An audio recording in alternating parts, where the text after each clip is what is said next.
कि एक नौजवान जिनका पैर नहीं था, दोनों पैर नहीं थे, सिर्फ हाथ थे।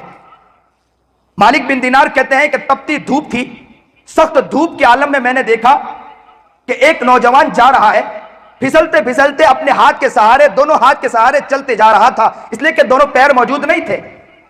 मालिक बिन दिनार करीब गए और जाकर पूछा, तपती धूप देखो तो सही, कितनी धूप है, इतनी डिग्री के परिंदे भी अपनी छाई से बाहर न निकल रहे हैं, कीड़े मकोड़े भी छुपे पड़े हैं और जानवर भी नजर नहीं आते हैं धूप की वजह से, और तुम कहां जा रहे हो? तो कहा कि अल्लाह के दरबार की तरफ जा रहा हूं, मेरे रब के घर की तरफ जा रहा हूं, अल्लाह की तरफ जा रहा हूं। जब ये कहा तो मालिक बिन दिनार ने कहा कि ऐसा करें कि मेरे घर पे थोड़ी देर रुक जाएं, शाम हो जाए, थोड़ा सा धूप कम हो जाए तो फिर निकल जाना। उस नौजवान ने यूं देखा और कहा, मालिक बिन दिनार, आपके अल्लाह ने पैर भी दिए हैं, आप तो चलते चलते आराम से बहुत जल्दी पहुंच जाओगे, मेरे पास तो पैर भी नहीं है, तो मैं जल्दी पहुंच भी ना सकूंगा, इतना वक्त बर्बाद करूंगा तो मैं अल्लाह के दर पर मैं वक्त पर पहुंच भी नहीं पाऊंगा। कहते हैं आशिक जा रहा था। कौन जा रहा था? महबूब जा रहा था, दीवाना और मचलने वाला जा रहा था। मालिक बिन दिनार ने कहा कि ऐसा करो, मेरे पास रुक जाइए, मैं आपको सवारी दे दूंगा, जल्दी आप पहुंच जाना। उसने यूं गुस्से में मालिक बिन दिनार को देखा और गुस्से में देखकर कहा, क्या जो गुलाम अपने मालिक को नाराज कर दे, वो गुलाम क्या वो चलते जाएगा कि घिसटते घिसटते उस मालिक से माफी मांगने जाएगा? तो मालिक बिन दिनार ने कहा कि वो तो घिसटते घिसटते जाएगा। तो कहा, मालिक बिन दिनार, मैं तो ये समझ रहा था कि तू बहुत अकलमंद होगा, मुझे आप अकलमंद नजर नहीं आए, और वो तेजी से रवाना होगा और कहता हुआ रवाना हो गया कि मैं मेरे रब को नाफरमान, रब का नाफरमान हूं, तो मैं कैसे कैसे चलते चलते और सवारी पर सवार होकर आराम से चला जाऊं, मैं तो इसी तरह घिसटते हुए निकल रहा।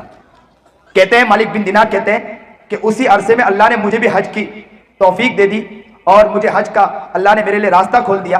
कहा कि मैं हज के लिए पहुंचा, यौम अरफा भी, और इसी तरह सब अरकान अदा करने के बाद मीना पर पहुंचा। मैं मीना पर पहुंचने के बाद मैंने देखा कि मैं पत्थर मार ही रहा था, मारते मारते मैंने देखा कि कुछ लोग जमा है। मैंने जल्दी से अपने काम का अंजाम देकर मैं वहां पहुंचा। मैंने लोगों से कहा कि यहाँ क्यों भीड़ लगी है? तो कहा कि यहाँ एक शख्स है, वो अजीब ज़ारो कतार रो रहा है और अल्लाह से दुआ कर रहा है। तो कहा कि रास्ता दीजिए। मालिक बिन दिनार को लोगों ने रास्ता दिया। वो जैसे ही करीब पहुंचे, करीब जाने के बाद मालिक बिन दिनार कहते हैं कि मैंने देखा कि वो कौन था? वही शख्स था जो हरम पे वो एहराम पहन रखा था, और एहराम पहनकर उसका तार बराह रास्त अल्लाह से जुड़ा हुआ था, उसका कॉन्टेक्ट बराह रास्त अल्लाह से था, वो कॉल बराह रास्त अल्लाह से कर रहा था, वो फोन में गुफ्तगू बराह रास्त अल्लाह से कर रहा था। और गुफ्तगू क्या कर रहा था? गुफ्तगू ये कर रहा था, ए अल्लाह, मैंने सारे अरकान अदा किए, जो भी अरकान अदा करने थे मैंने अरकान अदा किए। अल्लाह, मैंने मीना भी, मैंने पत्थर भी मार दिए, ये सारे अरकान मेरे बदन की हैसियत से था, मैंने कर दिया। ए अल्लाह, अब तो तू जानता है कि अब मुझे यहाँ पर एक कुर्बानी देनी है। वो कुर्बानी अब मेरे पास तो कपड़े के अलावा कुछ नहीं है, यही तो कपड़ा है, इस कपड़े के अलावा, इस लिबास के अलावा, इस एहराम के अलावा मेरे पास कुछ नहीं कुर्बानी देने के लिए। ए अल्लाह, अब मैं कुर्बानी क्या दूं? बस अल्लाह, मैं तुझे अपने आप को हवाला करना चाहता हूं, तो मेरी कुर्बानी बराह रास्त ले लीजिए।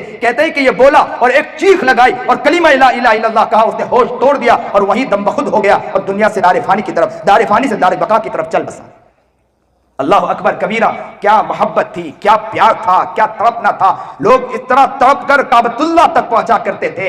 आज बैतुल्लाह जाने वाले जा रहे हैं, या बैतुल्लाह जाने के बाद भी वो दिल नहीं। मैं ये कहता हूं कि जो जाने वाले हैं, आज उनसे भी कहूंगा कि रोए अल्लाह के सामने, रोए गिड़गिड़ाए अल्लाह के सामने, रातों को उठ उठ के अल्लाह से रोए और कहें कि अल्लाह, मैं उस घर की तरफ जा रहा हूं, उस घर की सही माने में इबादत करने की तौफीक अता फरमा दे। उस घर की तरफ जा रहा हूं, अल्लाह की मोहब्बत में झूमने वाला मुझे बना दे। मैं जब वहां से निकलूं, अल्लाह पूरे अनवारात मेरे दिल में उतार देना। अल्लाह